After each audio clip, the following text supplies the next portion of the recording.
कैवलं चिदैनम् अव्ययनावयदिगानं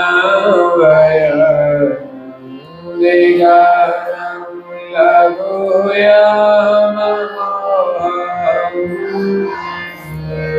निरालं नारायणं प्रणेयं नयति गणयं प्रणायम् चतेन यकायं कायं नमयायं मनाति मगोयं स्वयं समस्तु जानम दाता विचन्द्रं विनयज करते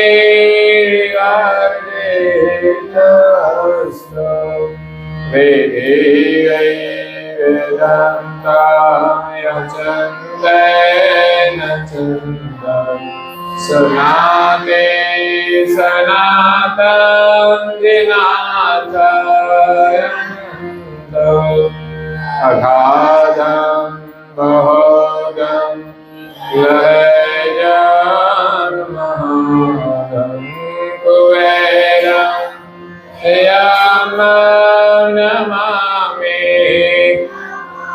नमस्तुभ्यं जोड़ो कुबेरं यमं नमामि नमस्तु श्रीमद् करुणा सागर महाराज की जय कैवलय धाम की जय श्री हरिचंद दास जी महाराज की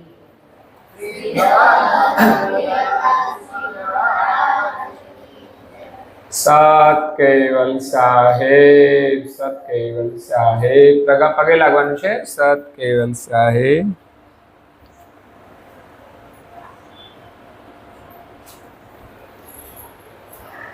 સત કેવલ સાહેબ બાજુમાં બેઠા છે અને પ્રેમથી સત કેવલ સાહેબ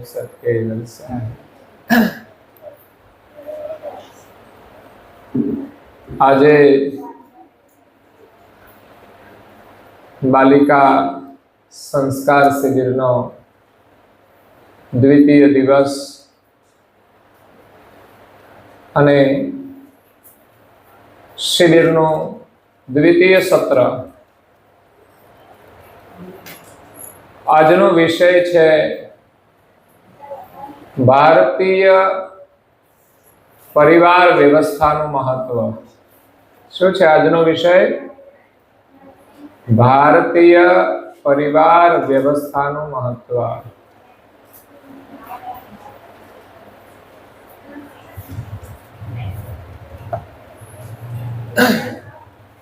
અહીંયા આપણે જે કંઈ ચર્ચા કરીએ છીએ એ કોઈ સંપ્રદાય પૂરતી નથી મર્યાદિત, પરંતુ આપણા દેશની જે સંસ્કૃતિ છે ભારતની, એનું આપણે ચિંતન કરીએ છીએ. પછી ભારત દેશમાં અલગ અલગ પ્રકારની પ્રવૃત્તિઓ હોય છે, વ્યવસ્થા હોય છે, પણ વર્ષોથી આપણા દેશની જે વ્યવસ્થા છે એનું મહત્વ છે. તો પરમ ગુરુ શ્રીમદ કરુણા સાગર મહારાજની અસીમ કૃપા તેમજ બાલિકાઓના માતા પિતાના આશીર્વાદ અને શિક્ષિકા તથા ભોજન પ્રસાદ બનાવનાર સેવાર્થી બહેનોના સહયોગથી આજે અહીંયા આપણે બાલિકા શિબિરનો લાભ અને આનંદ લઈ રહ્યા છીએ. તમને ગમે છે ને? અહીંયા ગમે છે? આવું ઘરે જોવા મળે છે? તો પછી અહીંયા આપણે 2 દિવસ જે લાભ લઈએ છીએ એ આપણા ઘરના આનંદ કરતા જુદો છે. અને વિશેષ છે, ઉત્તમ છે. ઘરે તો આપણે રહેવાનું જ છે, પણ 2 કે 3 દિવસ માટે કે 5 દિવસ માટે આપણે ક્યાંય પણ આવો લાભ લેવા જવાનું હોય તો અવશ્ય ઘર છોડીને હિંમત રાખીને જવું જોઈએ. તમે ઘર છોડીને શાળામાં અભ્યાસ કરવા જાઓ છો? તમે ઘરે બેસી રહ્યો તો તમને ભણવાનું મળે? તો જેવી રીતે ઘરેથી આપણે ભણવા જઈએ એવી જ રીતે આ શિબિરમાં આવવું જોઈએ. અહીંયા આપણને ઘણું બધું સારું જાણવા મળે છે, શીખવા મળે છે. આ બાજુ ધ્યાન આપજો. સીધા બેસો. તમારી ઉંમર નાની છે, તમે જેવી ટેવ પાડશો ને એવી પડશે. જો વાંકા બેસશો તો વાંકા બેસવાની ટેવ પડી જશે, સીધા બેસશો તો સીધા બેસવાની ટેવ પડશે. તમારું મનોબળ જોઈશે સીધા બેસવા માટે, બીજું કંઈ નહીં. અત્યારથી વાંકા બેસશો ને તો ઉંમર થયા પછી કેવા થઈ જશો? ડોસીમાની કમર વાંકી થઈ જાય છે ને. તો આજનો વિષય ભારતીય પરિવાર વ્યવસ્થાનું મહત્વ. ગઈકાલે આપણે ભારતીય જીવન વ્યવસ્થામાં જે 16 સંસ્કારનું મહત્વ સમજ્યા કે આ સંસ્કાર કરવામાં આવે છે અને એનું આપણને પરિણામ મળે છે. એ સંસ્કાર કર્યા પછી માત્ર સંસ્કારથી જ કાર્ય થઈ જતું નથી. ઘણા બધા સંસ્કારના આપણે નિયમ લેવા પડતા હોય છે, ઘણી બધી પ્રવૃત્તિઓ કરવી પડતી હોય છે. પહેલા તો સંસ્કાર આપણને ખબર નથી હોતી અને કરવામાં આવે છે, પણ એ સંસ્કાર કરવાથી આપણી અંદર સારા વિચારોની પ્રેરણા થાય છે. એટલે આ વિધિ કરવામાં આવતી હોય છે. કોઈ પણ પ્રસંગ હોય તો એની વિધિ કરવામાં આવતી હોય છે. ગાડી લઈએ નવી તો પૂજા કરવામાં આવે. લગ્ન થાય છે તો વિધિ કરવામાં આવે છે. તો એનું મહત્વ છે, એક સંસ્કારિત બને છે, એનાથી પ્રેરણા મળે છે. હંમેશા કોઈ પણ કામ આપણે ભગવાનનું સ્મરણ કરીને કરવું જોઈએ, એક નિયમ બનાવવાનો. તો અહીંયા હવે ભારતીય પરિવાર વ્યવસ્થાનું મહત્વ. પરિવાર એટલે શું?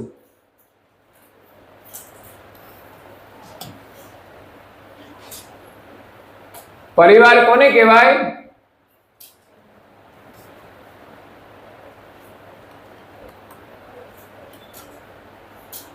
તમે જે ઘરમાં રહો છો એની અંદર જેટલા સભ્યો હોય એને શું કહેવાય? પરિવાર. પરિવારની અંદર માતા પિતા હોય, દાદા દાદી હોય, ભાઈ બહેન હોય, એટલા સભ્યોનો એક પરિવાર હોય છે. પછી બીજો પરિવાર આગળ હોય છે સગા સંબંધીઓનો. એની સાથે પણ આપણો વ્યવહાર હોય છે ને. એમના ઘરે જઈએ છે, આવીએ છીએ. તો બીજો પરિવાર છે સગા સંબંધીઓનો. ત્રીજો પરિવાર પાડોશીનો પણ હોય છે. આપણી નજીકમાં રહેતા હોય, આપણા જે પરિચયમાં હોય, એ પાડોશી પણ આપણો પરિવાર છે. ચોથો પરિવાર, આપણે જે ગામમાં રહેતા હોય એ ગામના બધા જ સભ્યો આપણા પરિવારના સભ્યો છે. આપણું ગામ એ પણ આપણો પરિવાર છે. પરિવાર સમજીને એમની સાથે જરૂર પડે વ્યવહાર કરવો જોઈએ. ઘરમાં જે પરિવાર છે એની સાથે આપણે કાયમ રહેવાનું હોય છે. જ્યારે ગામની અંદર લોકો હોય, એમાં સમૂહ પ્રસંગ હોય, ત્યારે ભેગા થઈએ તો આપણે બધાએ ગામના છીએ એ રીતે પ્રેમથી રહેવું જોઈએ. ઘણીવાર આપણે બહાર ફરવા ગયા હોય ને, ત્યાં કોઈ આપણા ગામનો મળી જાય તો આપણે ખુશ થઈ જઈએ, ત્યાં તો આપણા ગામના છે. તો એ પરિવાર છે આપણો. પછી આપણું જે રાજ્ય છે ને એ પણ આપણો પરિવાર છે. તાલુકા જિલ્લા તો આવે વચ્ચે, પણ પછી સામ્યતા હોય તો આપણા રાજ્યની હોય છે. આપણી એક ભાષા છે રાજ્યની, એટલે એક ભાષાવાળા મળે ને, આપણે બીજા રાજ્યમાં જઈએ તો આપણને સમજણ ના પડે, મરાઠીમાં ના પડે, તેલુગુમાં ના પડે. કન્નડમાં ના પડે, પરંતુ આપણું ગુજરાતી મળી જાય ને તો આપણે ખુશ થઈ જઈએ. એટલે આપણું જે રાજ્ય છે ને એ પણ એક પરિવાર છે. એનાથી આગળ વધીએ એટલે બધા રાજ્યો મળીને આપણો દેશ બને છે. આપણા દેશના એક પ્રધાનમંત્રી હોય છે, આપણા દેશનું એક સંવિધાન હોય છે, બધાના સરખા કાયદા હોય છે. ત્યારે આપણો દેશ પણ એક પરિવાર છે. અને એનાથી જો આગળ જઈએ ને તો કહેવામાં આવ્યું છે વસુધૈવ કુટુંબકમ. વસુધા જે આ પૃથ્વી છે ને, પૃથ્વી ઉપર નિવાસ કરતા તમામ જેટલા પણ જીવ છે એ બધો જ આપણો પરિવાર છે. યાદ રાખજો, માણસ જ નહીં.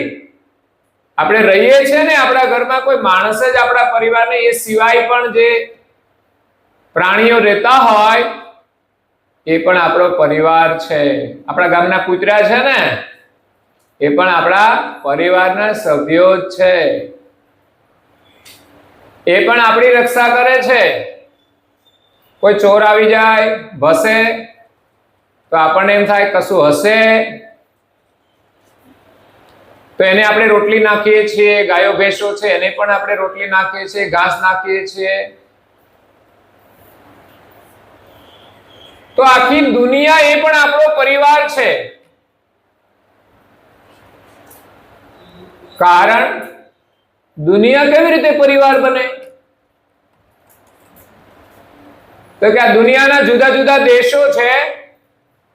ભગવાને જે રચના કરી છે ને જગતની, એની અંદર વિવિધતા મૂકી છે. જુદું જુદું વાતાવરણ છે, જુદી જુદી વ્યવસ્થા છે, ત્યાં જુદી જુદી વસ્તુઓ મળે છે. તો એકબીજા દેશ સાથે આપણો સંબંધ હોય તો જ આપણું જીવન શક્ય છે. આપણા દેશમાં એટલું પેટ્રોલ ડીઝલ નથી આવતું તો બીજા દેશમાંથી લાવવું પડે છે. આપણા દેશમાં અનાજ થાય છે તો એમના દેશમાં અનાજ નથી થતું તો અહીંથી ત્યાં જાય છે. તો એકબીજા સાથે વ્યવહાર કરવો પડે ને, એકબીજાના સહયોગની જરૂર પડે ને, તો એને પરિવાર કહેવાય. એકબીજા વગર ચાલે નહીં, એને પરિવાર કહેવાય. મેં હમણાં કહ્યું કે પ્રાણી છે એ પણ આપણો પરિવાર. કેવી રીતે? તો પ્રાણી વગર આપણે ચાલે ખરું ભાઈ? ગાયો ભેંસો ના હોય તો દૂધ ક્યાંથી મળે? આપણને કૂતરાની શું જરૂર છે ગામમાં? કૂતરા ના હોય ને તો બિલાડા વધી જાય, એ ખબર છે? આપણને બિલાડાની શું જરૂર? તો બિલાડા ના હોય તો ઉંદર વધી જાય. ભગવાનની એક વ્યવસ્થા છે, બધા જ જીવની જરૂર છે. એમાંથી કોઈ પણ એક જીવને જો બિલકુલ કાઢી નાખવામાં આવે ને તો પણ આપણું જીવન સરળ રહેતું નથી. ભગવાને મચ્છર બનાવ્યા છે, જે કઈ જીવ બનાવ્યા છે બધા જરૂરી છે. અને બધા હોય ને ત્યારે જ આ સાયકલ સરખી ચાલે છે. આપણને એમ થાય મચ્છરો કામ બનાવ્યા છે? કોઈનું લોહી પીવા માટે. શા માટે? આપણે કોઈનું લોહી પીધું હોય તો પછી શું થાય? મચ્છર થવું પડે ને. તો ભગવાન શું કામ મચ્છર બનાવ્યા? કોઈનું આપણે લોહી પીવું નહીં તો મચ્છર થવું પડશે. એટલે બીજા જીવો પણ આપણને ઉપયોગી છે, વનસ્પતિ પણ આપણને ઉપયોગી છે. એટલે કોઈ પણ વૃક્ષને આપણે કાપવું જોઈએ, આપણે વૃક્ષો વાવવા જોઈએ. એનાથી આપણને લાભ થાય છે, એ આપણને ફળ આપે છે. વૃક્ષોની અંદર ઔષધિ છે. એટલે દરેક વસ્તુ માણસ માટે ઉપયોગી છે, એના માટે જરૂરી છે. લોકો ઘરમાં કેટલી બધી વસ્તુઓ પાળે છે. કોઈ કૂતરા પાળે, કોઈ બિલાડા પાળે, કોઈ પક્ષીઓ પાળે છે. જાત જાતના પ્રાણીઓ લોકો પાળે છે અને આનંદ કરે છે. એટલે એ આપણો પરિવાર છે. તો હવે મૂળ જે પરિવાર છે આપણો કુટુંબ પરિવાર, માતા પિતા, ભાઈ બહેન, દાદા દાદી, પછી તો સમય જાય તો પરિવારની અંદર સંબંધો વધે છે. ત્યારે ભાઈ અને ભાભી પણ થાય, બેન અને બનેવી પણ થાય, તો આ કુટુંબ પરિવારનું મહત્વ શું છે?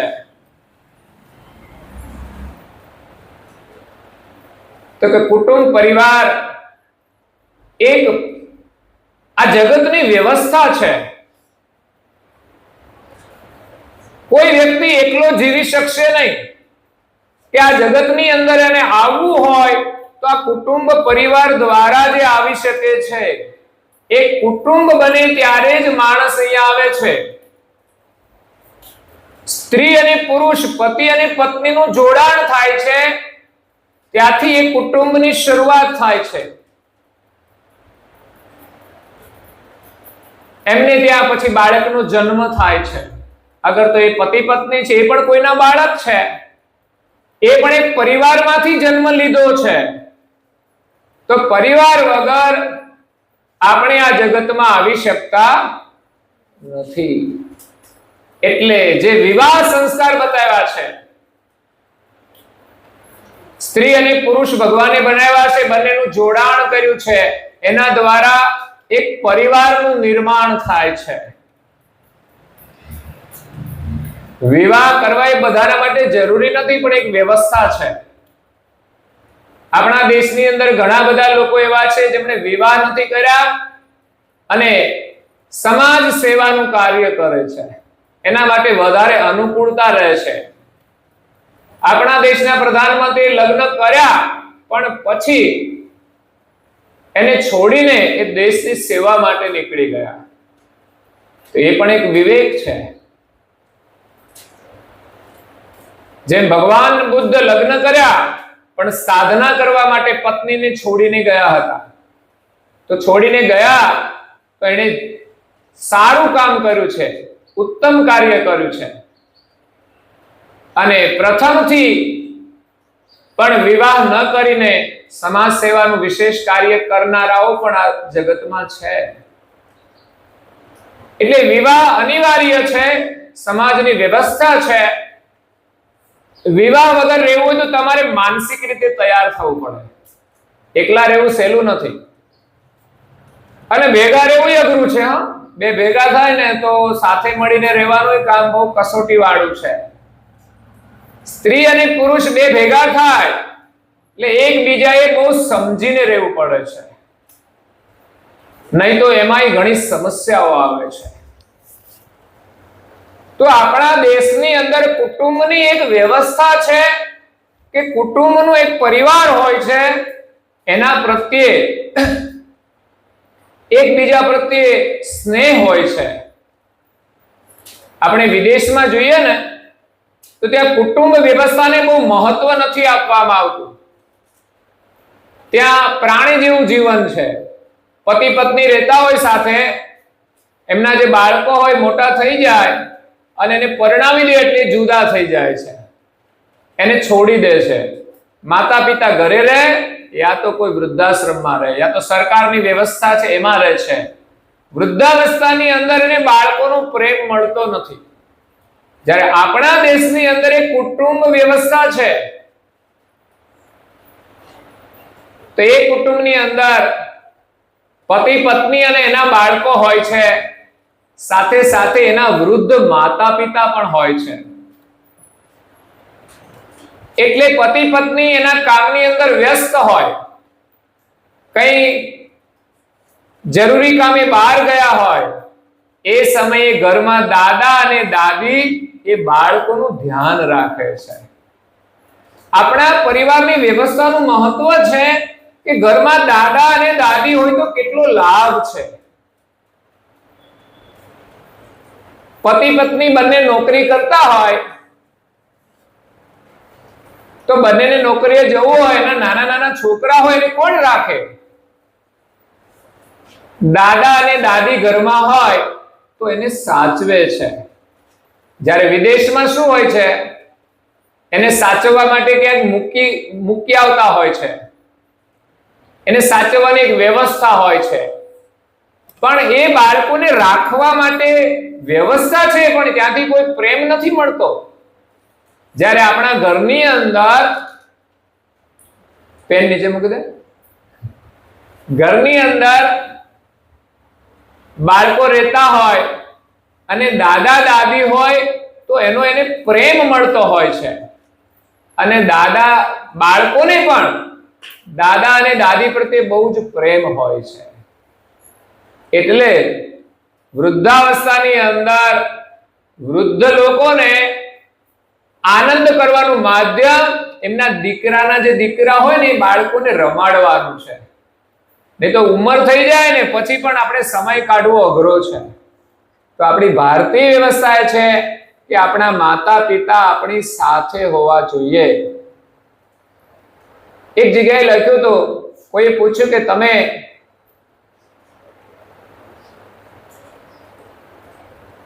તમારા માતા પિતા કોની સાથે રહે છે? તમારી સાથે રહે છે? કે બે ત્રણ ભાઈઓ હોય, કોઈ વળી પૂછે કે તમારા માતા પિતા કોની સાથે રહે છે? તમારી સાથે. તો કે મારા માતા પિતા મારી સાથે નહીં, પણ હું મારા માતા પિતાની સાથે રહું છું. વસ્તુ એક જ છે પણ ભાવના અલગ છે.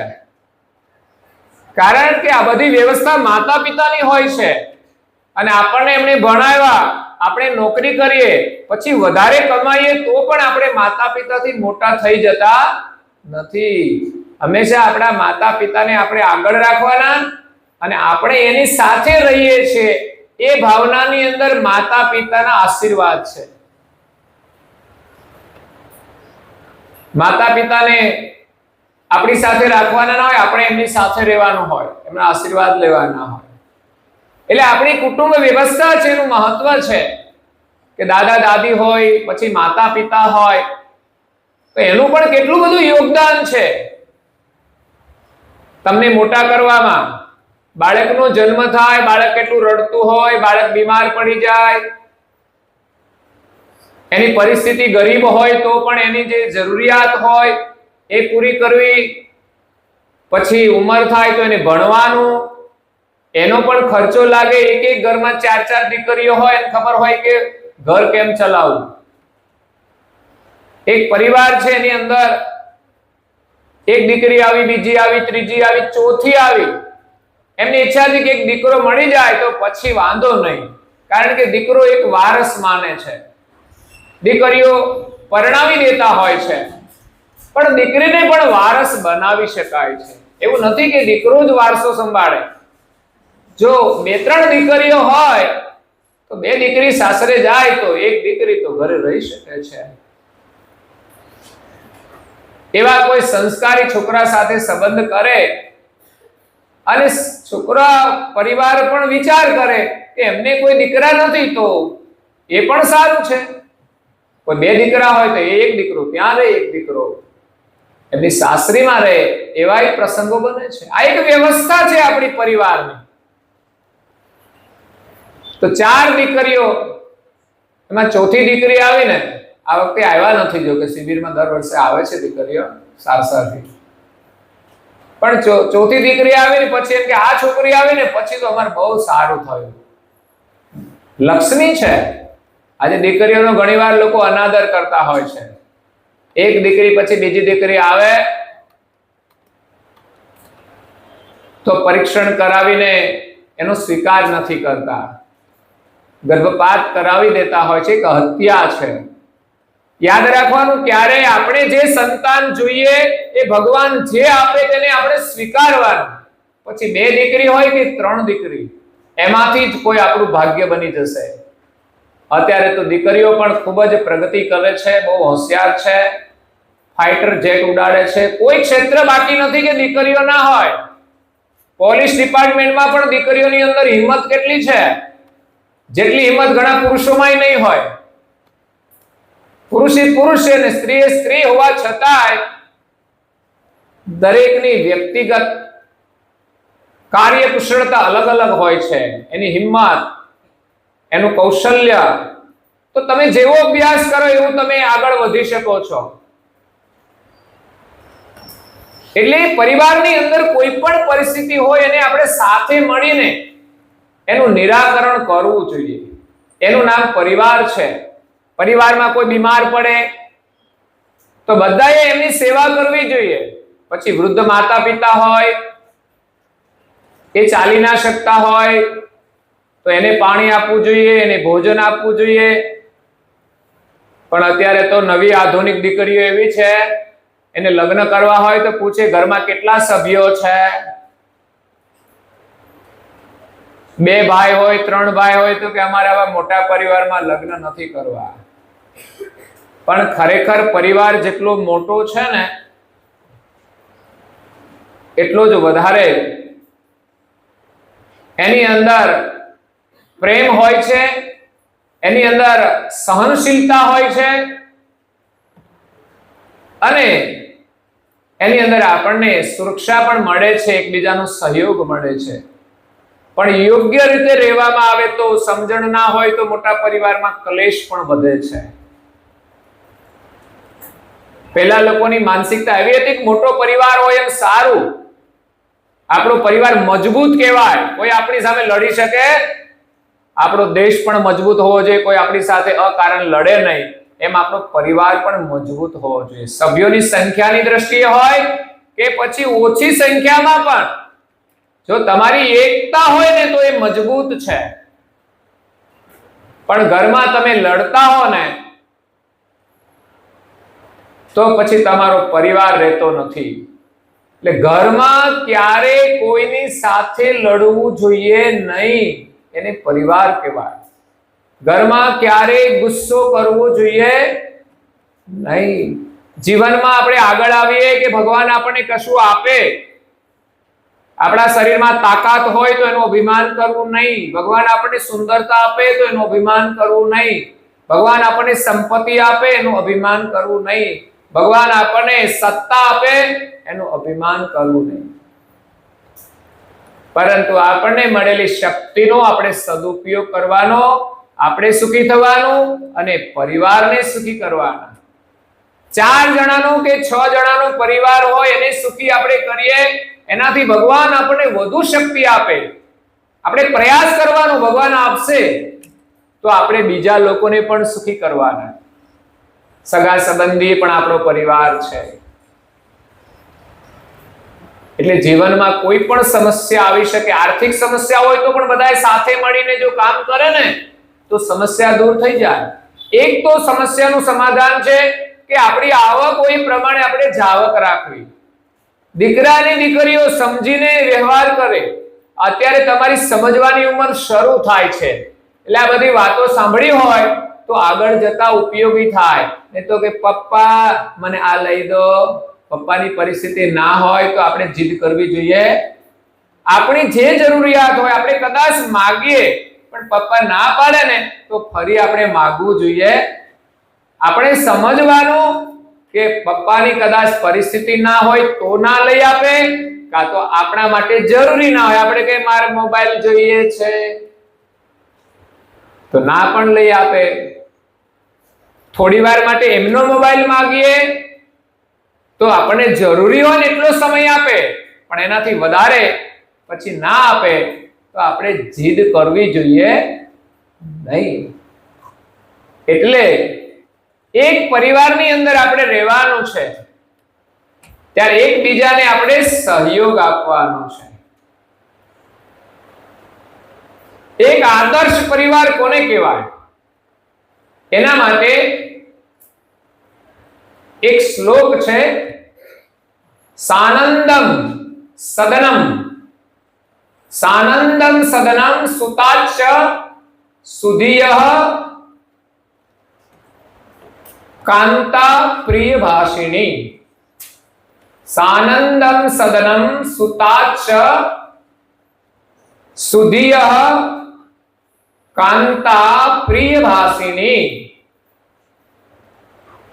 સન્મિત્રમ સદનમ સ્વયોષિતિ રતિઃ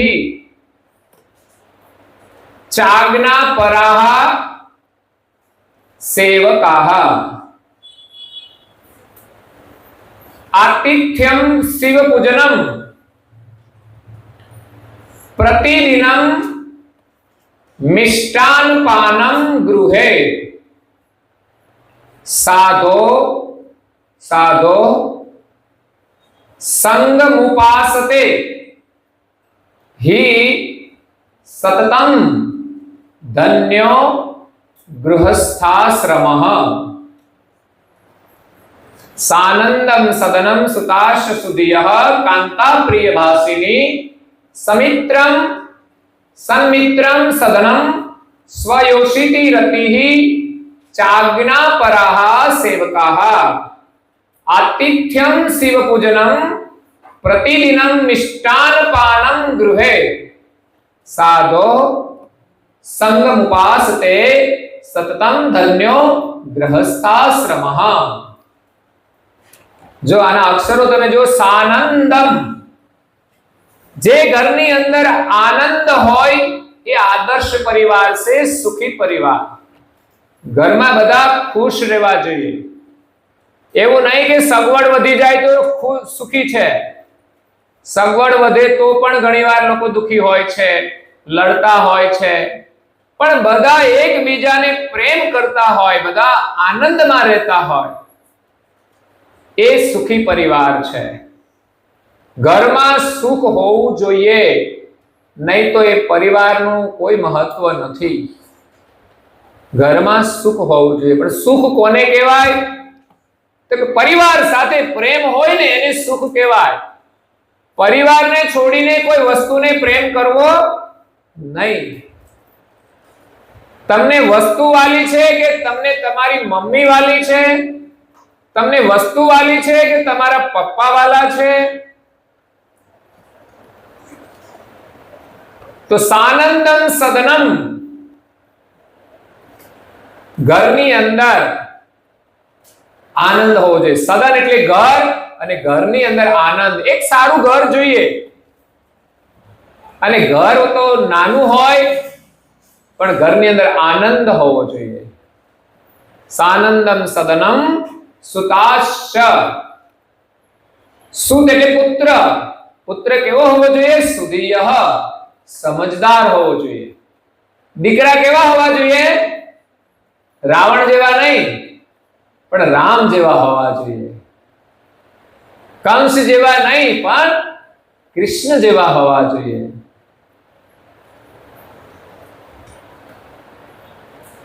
અંગુલીમાલ જેવા નહીં, પણ બુદ્ધ જેવા હોવા જોઈએ. તો દીકરા સમજદાર હોવા જોઈએ.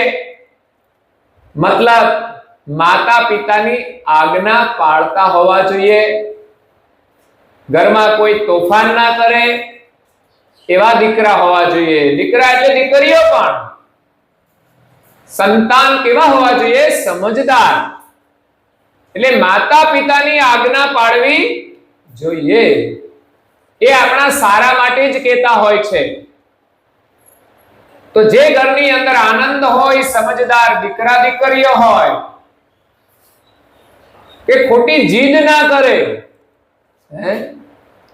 ખોટી જીદ નહીં કરવાની.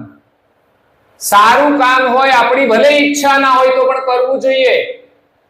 શ્રેય અને પ્રેય, આપણને પ્રિય હોય પણ એનાથી આપણને કોઈ લાભ ના હોય તો એ કામ આપણે કરવું જોઈએ.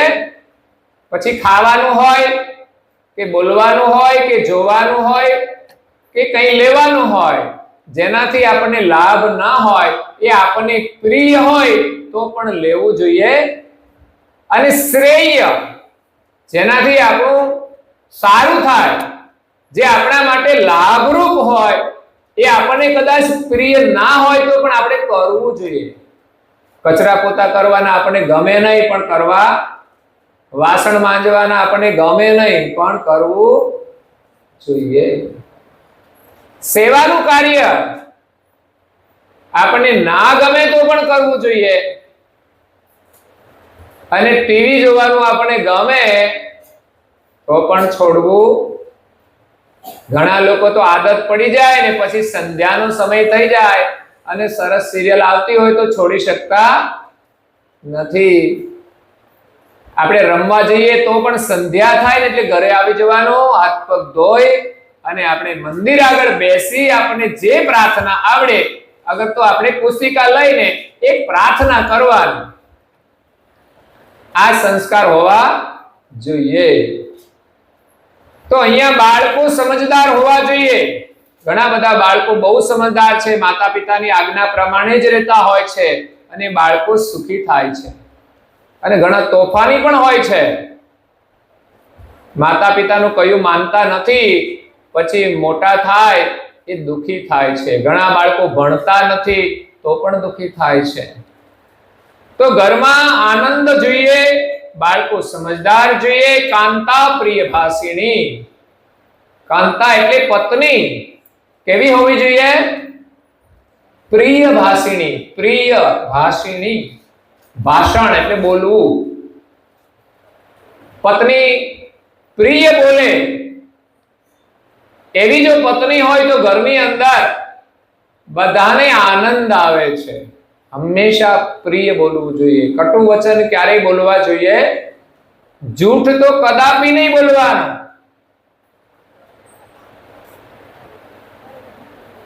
એટલે મધુર વચનો બોલવા જોઈએ, બધાને ગમે તેવા. તો પ્રિય ભાષિણી, પ્રેમથી બોલાવો, તમે વિવેકથી બોલાવો. બોલાવાનું પણ વિવેકથી. બાળકોને બોલાવીએ તો પણ એના પૂરા નામ સાથે બોલાવીએ. બીજા કોઈને બોલાવીએ તો પણ મેં ગઈકાલે કહ્યું એમ નામની પાછળ જે શબ્દ લગાવાય, અગર તો આખું નામ લઈને બોલાવાય પ્રેમથી. એટલે હંમેશા આપણી ભાષામાં વિવેક હોવો જોઈએ. જે ઘરમાં સ્ત્રી પ્રિય ભાષિણી હોય ને, ઘરમાં સુખ આવે છે, એ બાળકોને સંસ્કાર મળે છે. પછી ઘરની અંદર સુખ માટેનું માધ્યમ છે મિત્રો. સન્મિત્રમ. કેવા મિત્રો જોઈએ? સારા મિત્રો જોઈએ. કેવા? સારા. સંસ્કારી જે હોય એને જ મિત્ર કરવો જોઈએ. જેનામાં સારા સંસ્કાર ન હોય, જે સારું બોલતો ના હોય, ગમે ત્યાં રખડતા હોય, એની સાથે મિત્રતા કરવી જોઈએ. એના માતા પિતા ભલે પૈસા વાળા હોય, ગાડીમાં ફરતા હોય, તો એવું નહીં કે એને બહુ સારું છે એટલે આપણે મિત્રતા કરવી જોઈએ. એનો સ્વભાવ સારો હોવો જોઈએ, એનો વ્યવહાર સારો હોવો જોઈએ, તો એની સાથે આપણે મિત્રતા કરવી જોઈએ. સારા લોકો સાથે મિત્રતા કરવાથી આપણને સારું શીખવા મળે છે, સારો લાભ થાય છે. અને જેની અંદર કુટેવો હોય એની મિત્રતા કરીએ તો આપણામાં પણ એ કુટેવો આવી જાય છે. તો સારા મિત્રો હોવા જોઈએ. સારા મિત્ર કોને કહેવાય? કે જે આપણા જીવનમાં જ્યારે દુઃખ આવે અને મદદરૂપ થાય ને, એવા લોકો સાથે મિત્રતા રાખવી જોઈએ. માણસોને ઓળખવા જોઈએ કે આપણને કોઈ તકલીફ આવે તો આપણને મદદ કરશે. અગર તો મદદમાં આવીને ઊભા રહે તો એની સાથે મિત્રતા રાખવી જોઈએ. પછી જીવનમાં સુખ માટે જરૂરી છે ધન સધનમ. સારું ધન. ધન તો હોય પણ બે નંબરનું ધન છે ને, માણસને સુખ નથી આપતું. બેઈમાનીથી કમાયેલો પૈસો ક્યારે સુખ આપતો નથી. તુલસીદાસ મહારાજ શ્રી એક ચોપાઈ લખે છે, અનીતિ से धन होत है, अनीति से धन होत है, बरस 5 के साथ, बरस 5 के साथ, तुलसी 12 वर्ष में, तुलसी 12 वर्ष में जड़ा मूल से जात, जड़ा मूल से जात. જો અનિતિથી આપણે પૈસા કમાઈશું, યાદ રાખજો જીવનમાં ક્યારે તમે હોય કે પુરુષ હોય, એ પૈસા ખોટા માર્ગેથી લાવે ને તો એને સ્વીકારવાના નહીં. ભલે આપણે ગરીબીમાં જીવીશું, ઓછું હશે તો ઓછું વાપરીશું. એવું નહીં કે મોજ શોખ કરવા છે તો ગમે ત્યાંથી પૈસા લાવે ને આપણે મોજ કરવાની. એ મોજ શોખથી આપણને સુખ નહીં મળે. અનિતિથી કમાયેલું ધન આપણા પરિવારની અંદર કલેશનું સર્જન કરશે, આપણું સ્વાસ્થ્ય પણ બગાડી દેશે અને સંપત્તિનો વિનાશ પણ થઈ જશે. આપણી બુદ્ધિને ભ્રષ્ટ કરશે. પછી જે સંપત્તિ હશે ને બધી જ ખતમ થઈ જશે. માણસ આજે દારૂ પીવે છે, જુગાર રમે છે, વિલાસની અંદર પૈસા વાપરે છે. આજનો ક્રેઝ છે, યુવાનો મોટા થઈ જાય કોલેજમાં આવી જાય પછી પાર્ટીઓ કરવાની, નાચવાનું, કૂદવાનું, પીવાનું, આ આપણી સંસ્કૃતિ નથી. માતા પિતાને પૂછીને જજો, એ હા પાડે ને તો જજો, નહીં તો ના જતા. તમારે નાચવું કૂદવું હોય તો તમારા ઘરમાં જ તમે કરો. આપણે ત્યાં ભારતીય સંસ્કૃતિના તહેવારો છે, એની અંદર પણ ગરબાઓ છે, એની અંદર તમે જોડાઓ સમૂહમાં. પણ એકલી પાર્ટીઓ જે છે ને એમાં ક્યારે જોડાવું જોઈએ નહીં.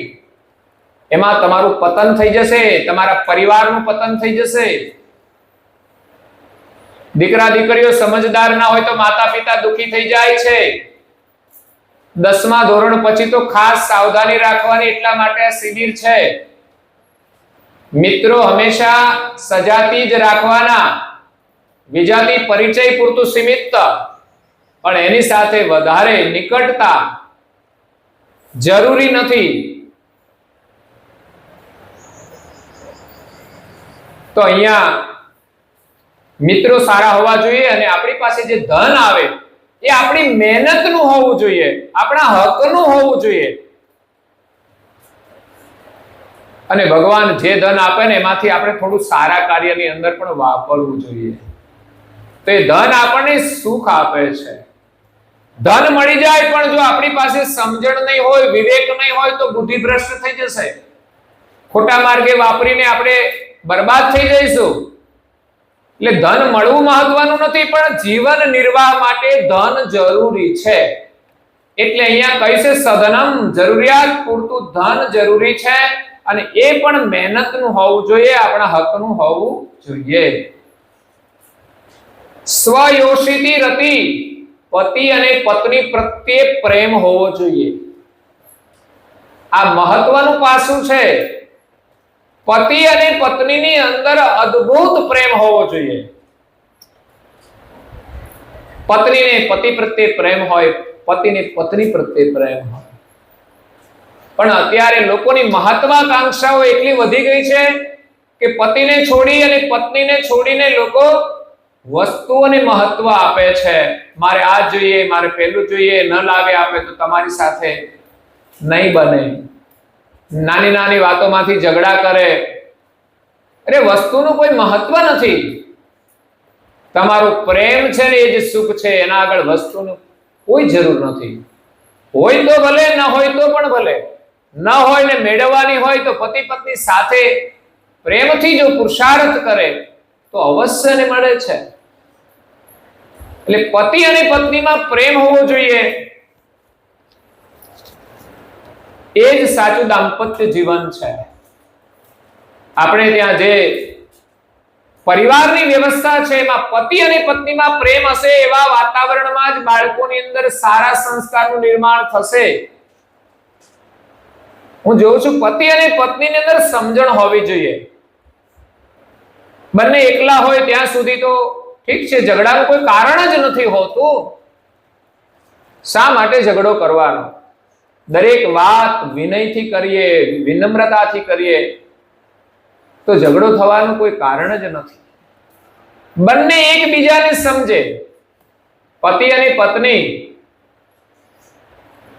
આ આગળના જીવનમાં જતા પહેલા અભ્યાસ બહુ જરૂરી છે. અત્યારે તો તમારી ઉંમર બહુ નાની છે, પરંતુ 5-7 વર્ષ પછી તમારે આ માર્ગે જવાનું છે. એટલે આજથી તમે વાતો સાંભળશો ત્યારે તમને થોડી ઉપયોગી થશે. તમારે 10 વર્ષ પછી નોકરી કરવાની છે, પણ ભણવાનું તો આજથી શરૂ કરવું પડે ને. નોકરી ક્યારે મળે?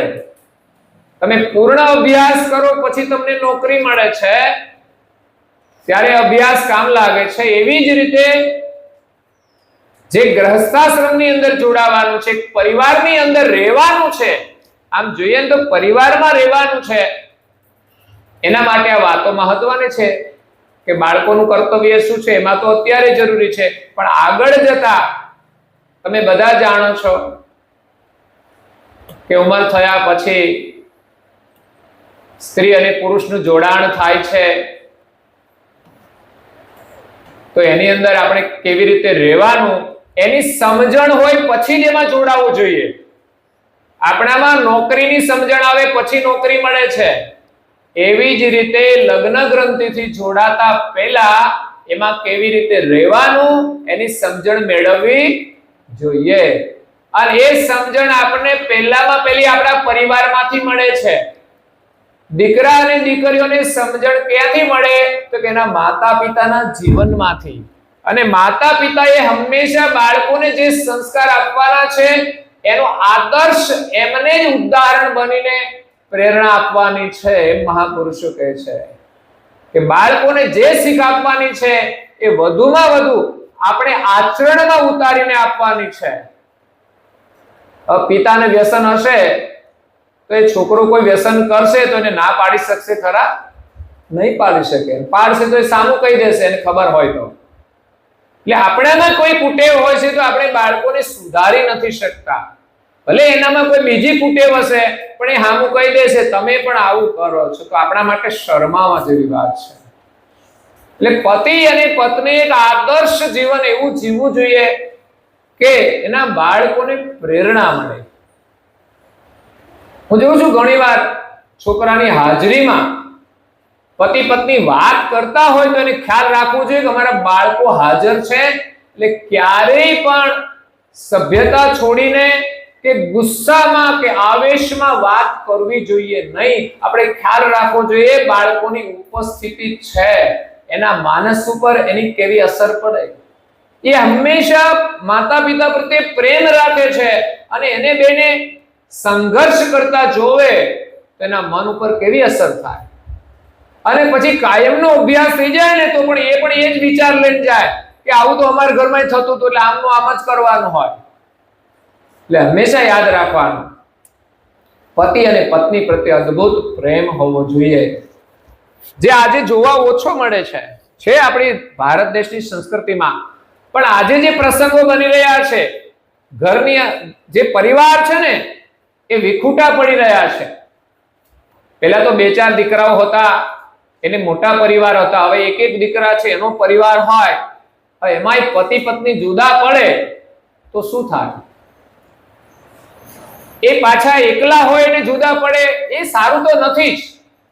આમ તો આપણી સંસ્કૃતિ એમ કે છે જીવનમાં એક જ વાર આ સંબંધમાં જોડાવવું જોઈએ. અનિવાર્ય સંજોગોમાં કોઈ આકસ્મિક રીતે કંઈ છૂટા પડી જાય અને પછી હવે લોકો જોડાય છે અને સમય પ્રમાણે જોડાય છે, સારું છે, પણ આ બનવું જ ના જોઈએ. સંભવતઃ એવો આપણે પ્રયાસ કરવો જોઈએ બંને તરફથી સંતુલન હશે તો જ આ જોડાઈ રહેશે. કોઈ એક વ્યક્તિ સાચવી નથી શકતી. એક વ્યક્તિ વિકૃત વ્યવહાર કરશે તો બીજી વ્યક્તિ એને સંભાળી નહીં શકે.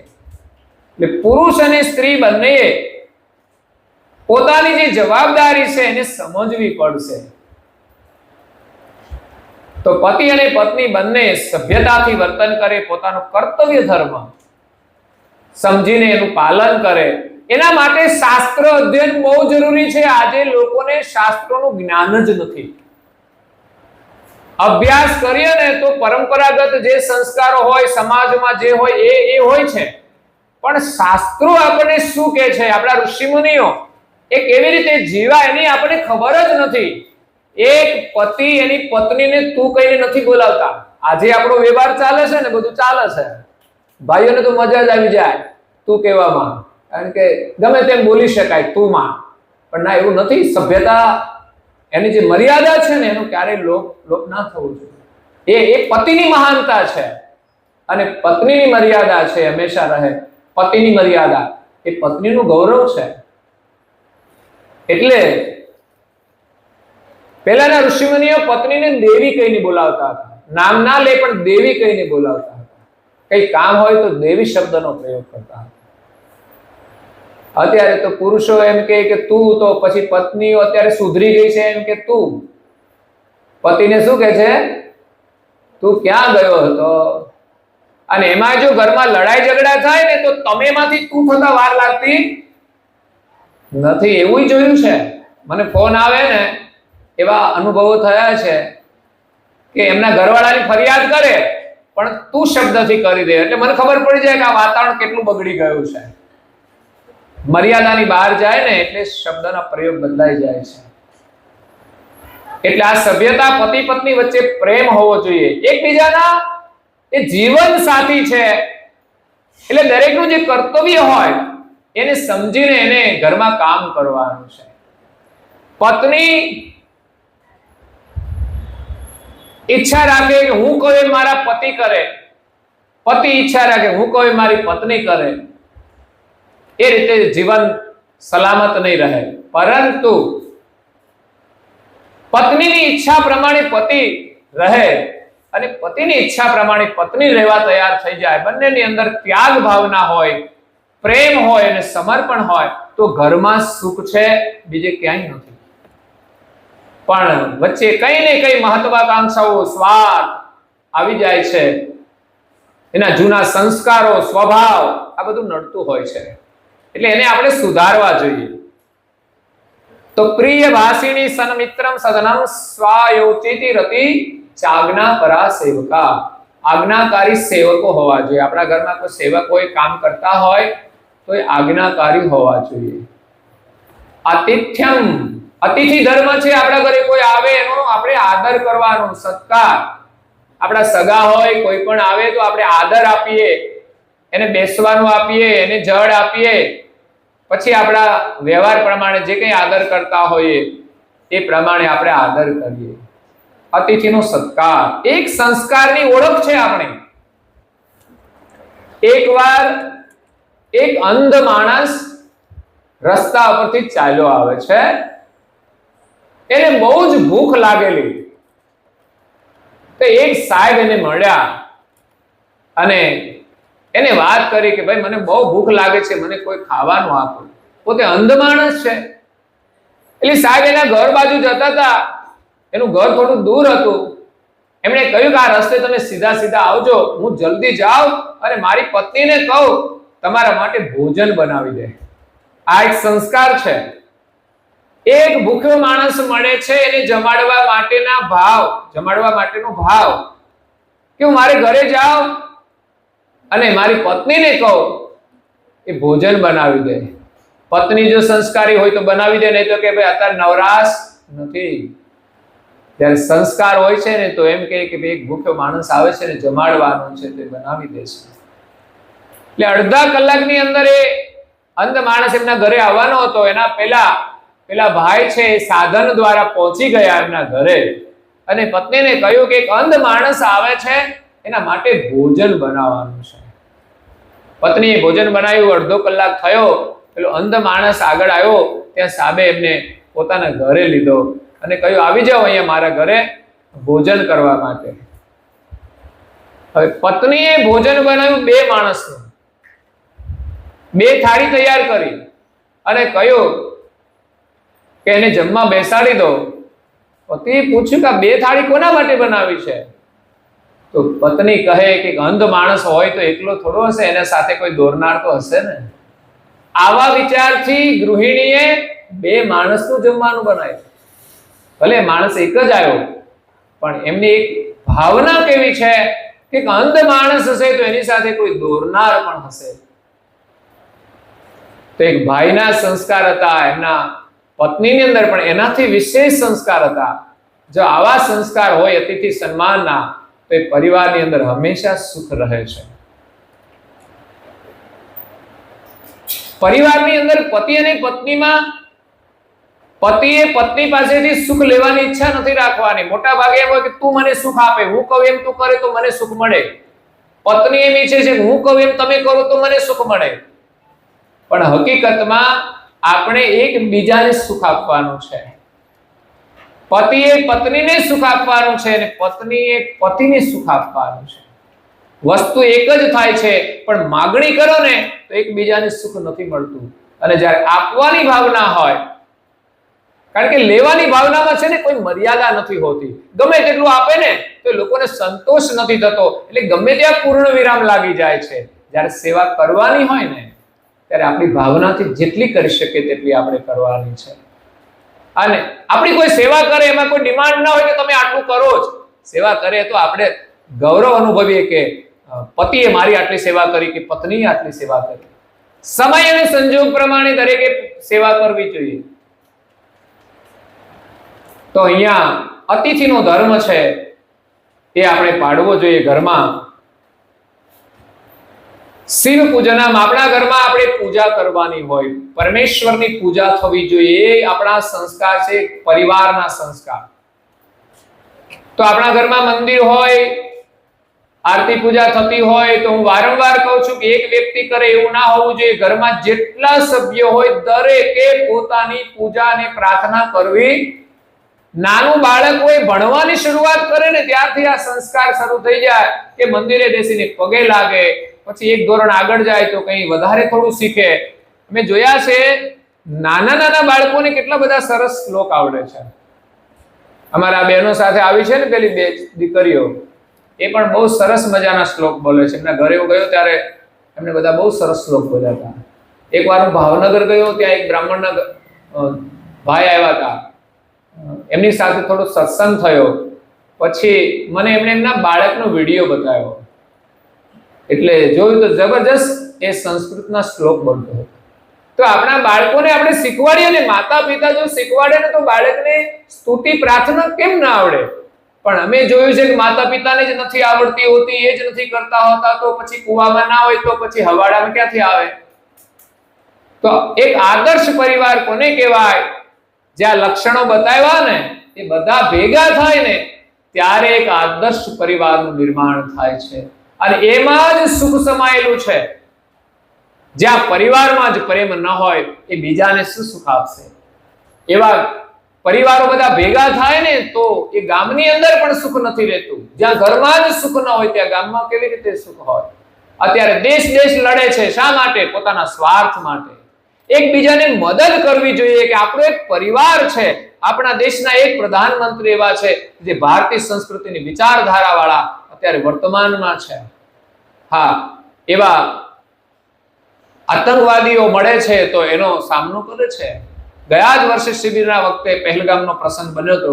6-7 તારીખમાં જ 1 વર્ષ થયું છે. અને એ સમયમાં આપણી શિબિર 2 દિવસ મોડી છે, પણ એનો એમને એની ભાષામાં જવાબ આપ્યો છે. તો આપણા માટે એક ગૌરવ છે. આપણા દેશના જે પ્રધાનમંત્રી છે ને એ સુશાસન ચલાવે છે. એક આદર્શ પરિવાર નિર્માણ થાય એના માટે સંસ્કૃતિનું પણ એ સંવર્ધન કરે છે.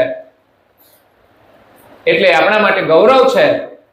તો આપણે બધાએ ભગવાનની પૂજા કરવી જોઈએ. પરમ ગુરુની પૂજા, જીવનમાં ગુરુ પણ હોવા જોઈએ અને પૂજા પણ કરવી જોઈએ. ગુરુનું મહત્વ તો આવતીકાલે આપણે સમજવાનું છે. અને પ્રતિદિનમ મિષ્ટાન પાનમ ગૃહે, આપણા ઘરની અંદર રોજ મધુર ભોજન બનવું જોઈએ. આમાં મિષ્ટાન લખ્યું છે એટલે રોજ મીઠાઈ ખાવી એવું જરૂરી નથી, પણ ભોજન જે મધુર હોય, ખાવા યોગ્ય હોય, પ્રેમથી બનાવેલું હોય એને મધુર ભોજન કહેવાય. બજારમાંથી પછી લાવીએ ને ગમે તેટલું મસાલા વાળું એને મધુર ના કહેવાય. યાદ રાખજો, બહારની મીઠાઈ એટલી સારી નથી હોતી, પણ અહીંયા જે ભોજન બને છે ને મંદિરમાં એ મધુર અને મિષ્ટાન ભોજન છે. મિષ્ટ ભોજન તમારા ઘરમાં તમારા મમ્મી બનાવે ને એ જ ભોજન ઉત્તમ છે. એ જોઈને ઓલા બધું બહારનું ખાવાનું બહુ ઓછું રાખજો. તમને બહુ ભાવે છે ને બહારનું, તો પડીકા આ ખાવ તે ખાવ. આ શિબિરમાંથી આપણે શીખવાનું કે મમ્મી બનાવે ને એ જ વધારે આપણે જમવાનું, અને સારું ભોજન જ જમવાનું. જે ગુણવત્તા વાળું હોય એ જ ખાવાનું. આપણે ગમે કે ના ગમે પણ સારું હોય એને ગ્રહણ કરવાનું. હવે આગળ અંતમાં સાધુ સંગતિ. સાધુ સંગમ ઉપાસતે, સાધુનો સંગ કરવો એ આપણા માટે બહુ જ ઉપયોગી છે. જેના દ્વારા સત્સંગ મળે, જેના દ્વારા સમજ મળે, જેના દ્વારા સંસ્કાર મળે. જીવનમાં બધું હોય પણ સાધુનો સંગ કે જીવનમાં સત્સંગ ન હોય તો આપણું જીવન અધૂરું છે. ગમે ત્યારે કુસંગ થશે ને ત્યારે પરિવારની અંદર કલેશ આવી જશે. એટલે આટલા સંસ્કાર જે પરિવારમાં હોય એવા ગૃહસ્થાશ્રમને આપણા ઋષિ મુનિઓ ધન્યવાદ આપે છે. તો સમય આપણો થઈ જાય છે, 15 મિનિટ વધારે થઈ છે, પણ અહીંયા મારી વાણીને હું વિરામ આપું છું. આપણા ભારતીય સંસ્કૃતિને ગૃહસ્થાશ્રમનું મહત્વ છે કે પરિવાર સાથે આપણે બધા સુખી રહીએ અને એકબીજાને મદદરૂપ થઈએ. આ સાથે અહીંયા મારી વાણીને વિરામ આપો. અસ્તુ સત્કેવલ સાહેબ. जय बोला आद्य सत्र स्वराज कर्णेश कैवल करता की जय. हाथ जोड़ो. श्री कृष्ण स्वामी महाराज की जय. परम गुरु श्रीमद करुणा सागर महाराज की जय. पूज्य श्री नारायण दास जी महाराज की जय. श्री सब कुबेराचार्य महाराज की जय. श्री सब संतन की जय. श्री सब देवन की जय. श्री ज्ञान संप्रदाय की जय. श्री गुरु गादी सारसापुरी की जय. श्री धाम की जय. सत्संग पूर्णावती का સત્કેવલ સાહેબ. 3 વાર પગે લાગવાનું છે.